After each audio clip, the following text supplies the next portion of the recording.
They're going out. They're going out. I want it to come from me and not to the four of them po, kuya. Especially yung kay Fiangi. And as an ate, I think I need to step up. Especially kasi kaharap ko yung teens, kuya. So we were tasked to do a freedom wall that we can write anything that we want for the teens. So I'll start with Binsoy. Kai, that's bonkers, bro. And JP, sugar mo ha. Muha ka sa akin.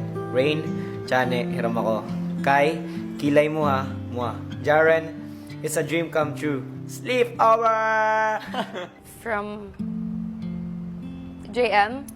For Fiang naman po, it's always mind over heart kasi pansin ko masyadong naging mabigat yung sa kanila ni Jazz. Sana ho maisip niya na para lang ho sa task yun at hindi ho personalan. From Colette. Okay lang na tripan mo ang lahat ng